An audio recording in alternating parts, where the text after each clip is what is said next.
everyone. Welcome to today's Piece of Peace. I start this morning with gratitude and thankfulness again. We have been rearranging our rooms a little bit. Our boys have grown into adults. There's only one of them home now out of 4.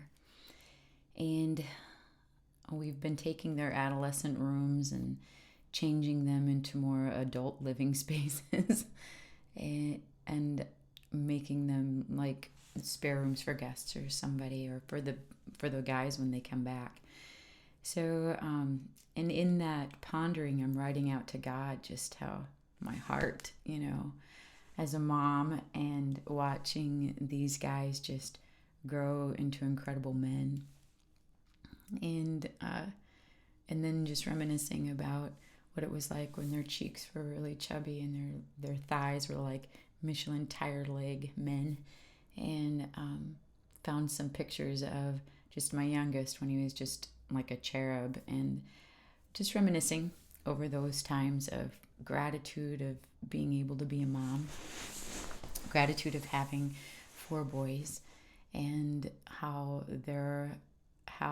just incredible men they are, and just in that place of gratitude, thanking God for that peaceful and beautiful room now that it's turned from an adolescent to an adult, but having that sorrow at the same time of having that peace, and just that ebb and flow of life where we can sorrow and have joy through our circumstances. And thanked him for that. Just prayed for my boys and asked him to help me keep my eyes on him through I just sort of said, Jesus, help me to keep my eyes on you today and not some of the emptiness I feel because of our circumstances. And thanked him for a good night's rest and even being able to dream last night. A thought came into my head about a friend who is more alone through this, and just prayed for her, and then he brought me into my devotion for the day. So here we're going to start on that. Just giving you my sort of thought pattern, because sometimes it ties in, and I want you to see that. So today we're going to be in Luke 23, verses 32 through 43. And the author of this devotion is Wynne Collier, and it's out of Our Daily Bread. Download the app, order the book, order the pamphlets. So she's, Wynne, I'm not really sure if it's a he or she, but this particular author titles it Impossible Forgiveness.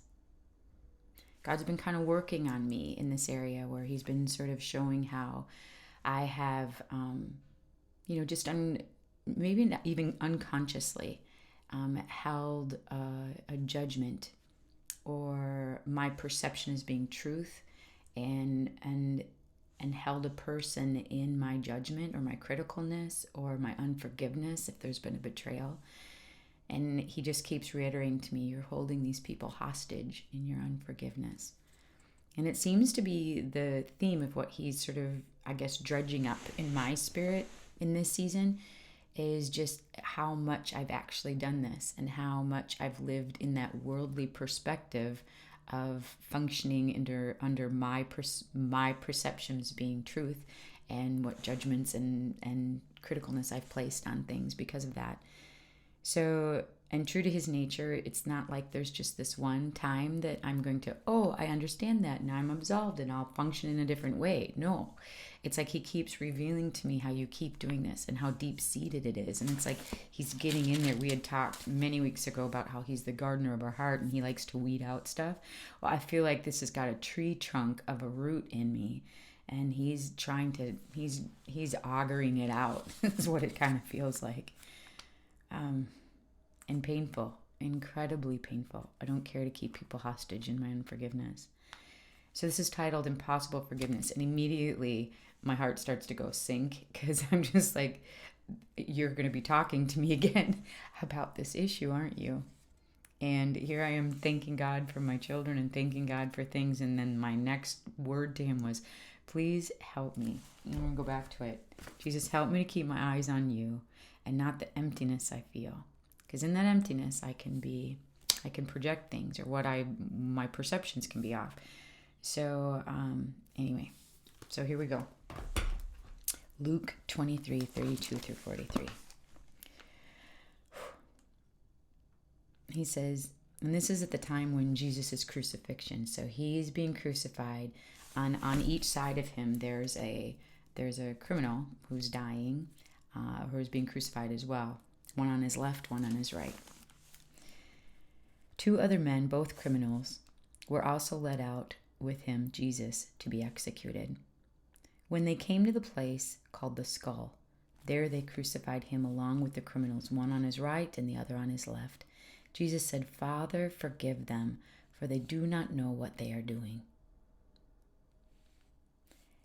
And they divided up his clothes by casting lots. The people stood watching, and the rulers even sneered at him, and they said, "He saved others, let him save himself, if he's the Christ of God, the chosen one." The soldiers also came up and mocked him and offered him wine vinegar, and they said, "If you are the king of the Jews, save yourself." There was a written notice above him which read, "This is the King of the Jews."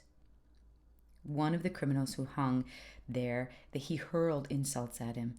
"Aren't you the Christ? Save yourself and us." But the other criminal rebuked him. "Don't you fear God? Since you are under the same sentence, we are punished justly, for we're getting what our deeds deserve, but this man has done nothing wrong." Then he said to Jesus, "Remember me when you come into your kingdom."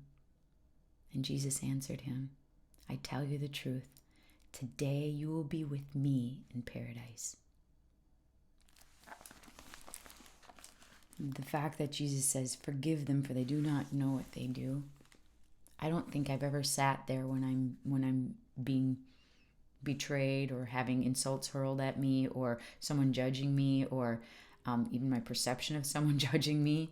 I don't necessarily say, "Oh, forgive them, God," because they don't know what they do. As a matter of fact, I don't even have nice thoughts about them. I want to hurl insults back in my humanness. I want to defend myself in my humanness. I want to stand in my righteousness in my humanness. God's showing me a different way. Impossible Forgiveness, Win Collier.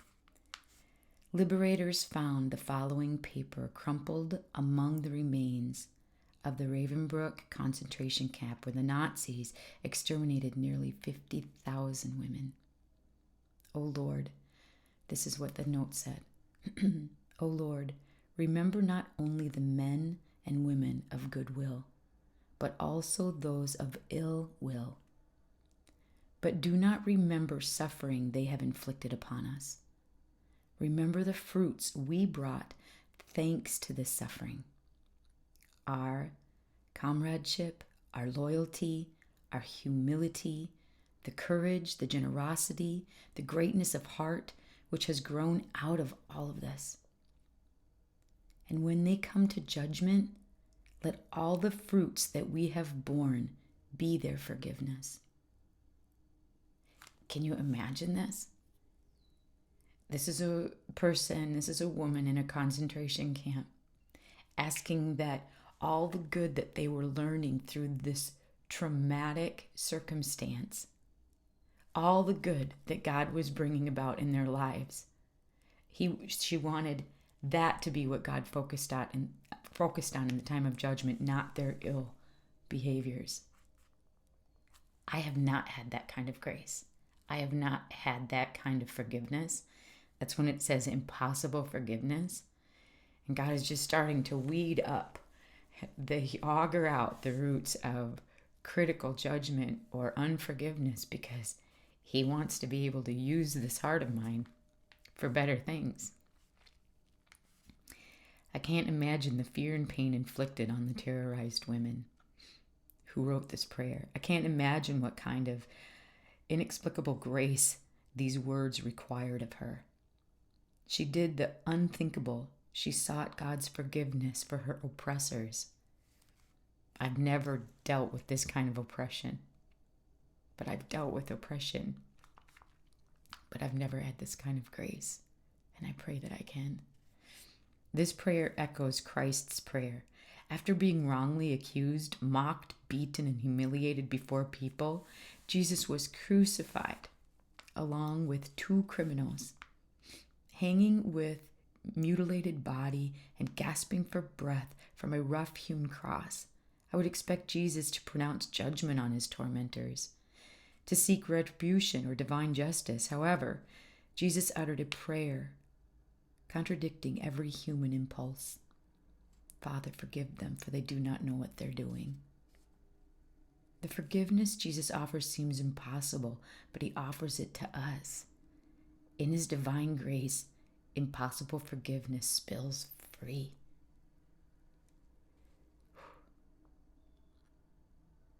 How has God's impossible forgiveness changed you?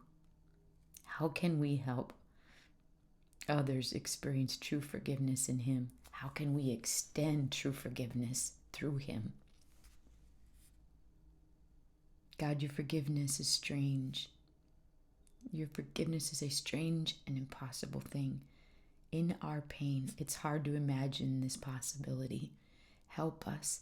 Teach us your love. Bring you into Jesus' calling this morning.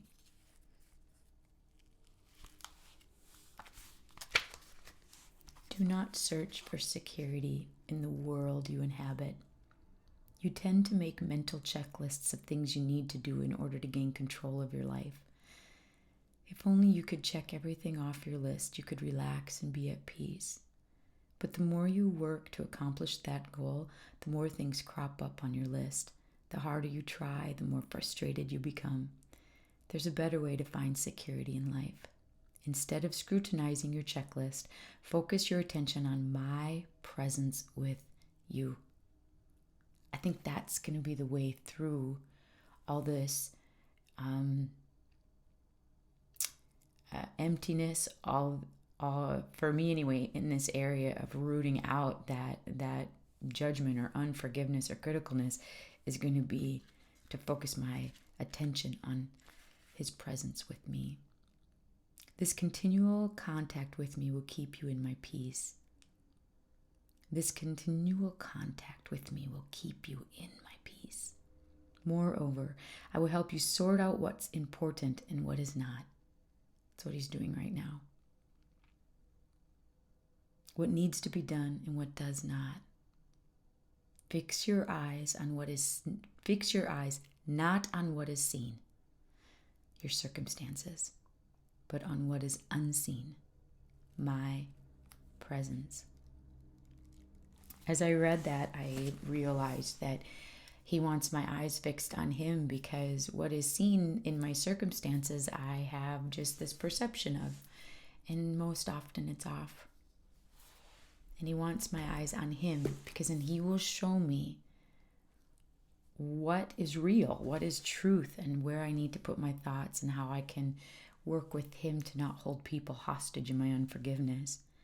I said, Lord, I don't want to be in this prison of judgment and critical thinking and unforgiveness anymore. I feel like I've lost a decade of life here. I wrote down, focus my eyes not on what is seen, my circumstances, but what is unseen, his presence. Focusing on him can draw us out of, I don't know what your struggle is, but it's going to draw me out of what mine is. He says to me, Janelle, we will get through this together. And he writes, Abba. I just thanked him. There is our piece of peace today. I pray you stay in his presence. God bless.